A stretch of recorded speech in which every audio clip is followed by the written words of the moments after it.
Rajyavardhan Singh Rathore is in fact speaking at the moment. Let's dip in and listen in. That foreign NGOs are behind agitation against nuclear power plant. कर्नाकुलम power plant के में जो वहां पर जो agitation हुआ उसके पीछे अंतर्राष्ट्रीय एनजीओज हैं। और कौन सी एनजीओ ने उनके पास पत्र भेजा, उनके पास दरकार करी कि जो बंदी बनाए गए हैं, जिनको पकड़ा गया, उनको छोड़ा गया, वो है एमनेस्टी इंटरनेशनल। एमनेस्टी इंटरनेशनल ने कहा कि जो लोग वहां पे प्रोटेस्ट में उनको पकड़ा गया है उनको तुरंत छोड़ा जाए, उनके ऊपर झूठे आरोप लगे हैं। इन दोनों बातों को आप जोड़ दीजिए। एमनेस्टी को भी ये पहली बार नहीं है। प्रीवियसली इन 2009 यूपीए सरकार के समय उनका लाइसेंस रिजेक्ट कर दिया गया था for receiving foreign funds and they were suspended, their operations were suspended in the year 2009। ये स्पष्ट है हमारी तरफ से कि जब पहले भी इस तरह की कार्रवाई हुई, जो भारत एक लोकतांत्रिक देश के ऊपर किसी भी तरह का हमला करती है, कोई एनजीओ उसको कमजोर करने की कोशिश करती है, तो पार्टियों के हित से ऊपर उठकर हम सब देश के हित में खड़े होते हैं।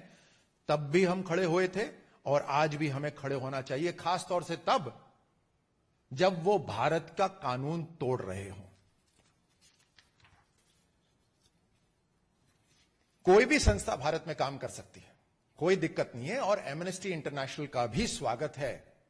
लेकिन आप एक सत्यवादी चोगा पहनकर कानून का उल्लंघन करें, यह ना विदेशी ना देसी संस्थाओं को हम इजाजत दे सकते हैं। आपको भारत के कानून का फॉलो करना ही पड़ेगा।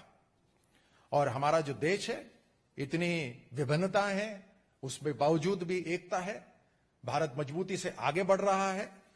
उसका कष्ट कई देशों को हो सकता है, कई संस्थाओं को हो सकता है, उनके अलग अलग इरादे हो सकते हैं, लेकिन भारत की सरकार और भारत के नागरिक और वो सभी संस्थाएं जो भारत के हित में काम करना चाहती हैं, वो ऐसे इरादों को कभी भी पूरा नहीं होने देंगे।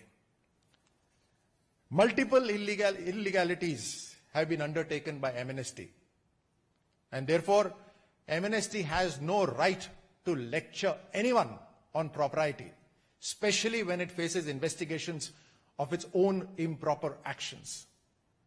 And like I said before, Amnesty International is no different from any other organization in India and will therefore face the rule of law like any other organization.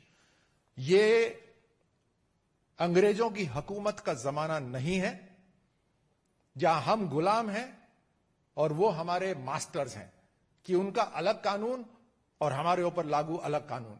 हम उससे बहुत आगे आ गए हैं। हम सबको समान मानते हैं, हमेशा से मानते आए हैं, आगे भी मानेंगे।